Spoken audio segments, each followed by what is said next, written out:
राजस्थान में गुटखा कंपनियों के काले कारोबार का पर्दाफाश हुआ है। गुटखा कंपनियों के अंतर्राज्यीय गोरख धंधे का खुलासा हुआ। जीएसटी चोरी कर राजस्थान में अवैध पान मसाला निर्माण सामग्री की बड़ी खेप पकड़ी गई है। ट्रकों पर फर्जी नंबर प्लेट के साथ अवैध सुपारियों का जखीरा पकड़ा गया।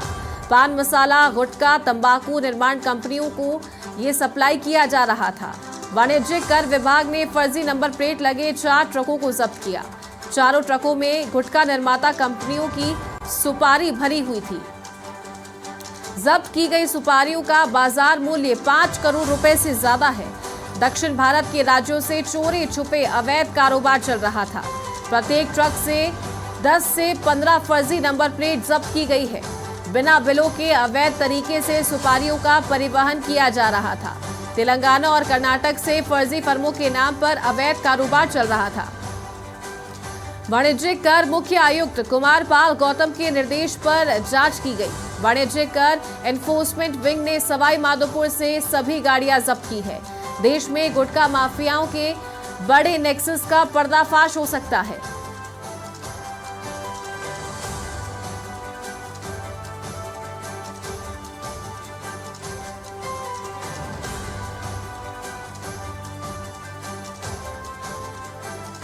और ज्यादा जानकारी के साथ वरिष्ठ सहयोगी राकेश शर्मा फोन लाइन पर जुड़ गए हैं।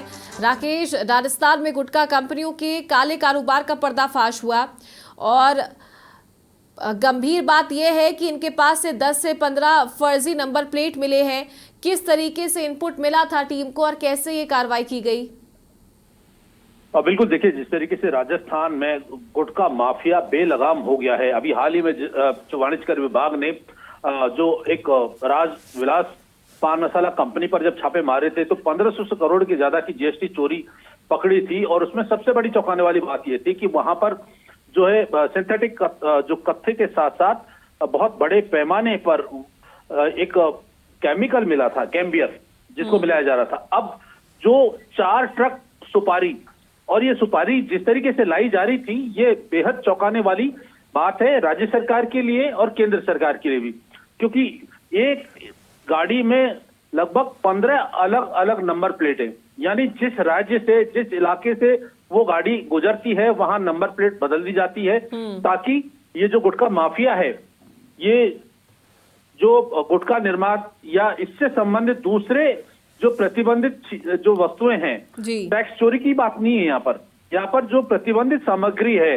उसको भी किस तरीके से जो है परिवहन किया जा रहा है, ये बहुत बड़ा चौंकाने वाला खुलासा इसमें सामने आया है। परिवहन विभाग के अधिकारी आंख मूंद कर सो रहे हैं और जो गाड़ियां हैं वो हर सीमा पर नंबर प्लेट बदल के चल रही हैं। नियमानुसार प्रत्येक माल का ईवे बिल बनता है। इनके पास कोई ईवे बिल नहीं होता है, किसी तरह का बिल नहीं होता है, और कई राज्यों की सीमाओं को क्रॉस करती हुई ये गुटखा माफिया अपने माल को अपने सुरक्षित क्षेत्रों तक सुरक्षित ले जाते हैं। तो इसमें परिवहन विभाग, पुलिस और जो दूसरी जांच एजेंसियां हैं उन पर बेहद गंभीर सवाल खड़े होते हैं। फिलहाल 4 ट्रक जो सुपारी है, जो 5 करोड़ से ज्यादा इनकी कीमत बताई जा रही है, तो चूंकि इनका एक बड़ा जो माफिया जो है उसको अब पकड़ने की कोशिश कर रही है कि ये लोग कहां पर ये जा रहे थे, कहां से माल आया था। कर्नाटक, तेलंगाना साइड से ये पूरा माल सप्लाई हुआ था और उसके बाद ये किन किन इलाकों पर पहुंचना था, वहां तक टीमें पहुंचने की कोशिश कर रही है। निश्चित तौर पर एक बड़े नेक्सस का पर्दाफाश इसमें होने की पूरी उम्मीद है। बिल्कुल, आपने ठीक कहा। और एक नहीं बल्कि कई राज्यों के जो प्रशासनिक अधिकारी हैं उन पर गंभीर सवाल उठते हैं राकेश, क्योंकि कई राज्यों के बॉर्डर से ये गाड़ी होती हुई आती है और जैसे कि आपने बताया कि कई बार नंबर प्लेट इन्हें चेंज भी करने पड़ते हैं।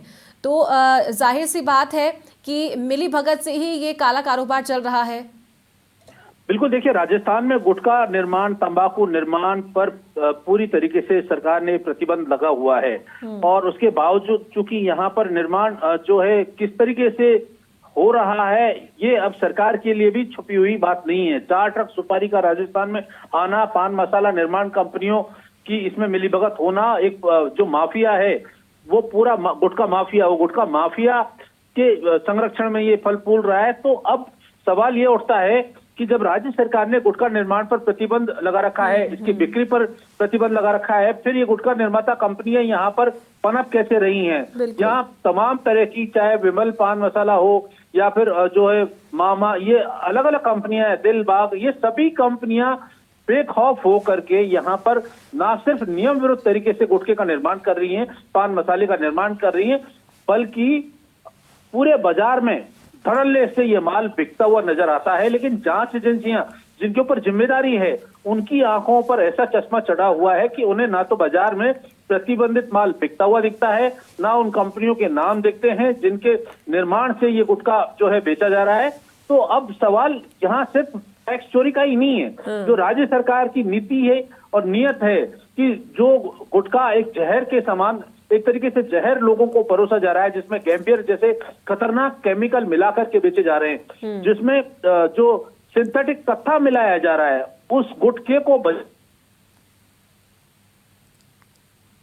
तथ्यात्मक रिपोर्ट आई है, उसके बावजूद ना तो स्वास्थ्य विभाग की टीम ने और ना ही जो दूसरी जिम्मेदार एजेंसियां हैं उन्होंने कोई एक्शन लिया है। तो ये एक बड़ी चुनौती सरकार के सामने विभाग खड़े करते जा रहे हैं। ठीक है, बहुत शुक्रिया राकेश आपका ये जानकारी देने के लिए।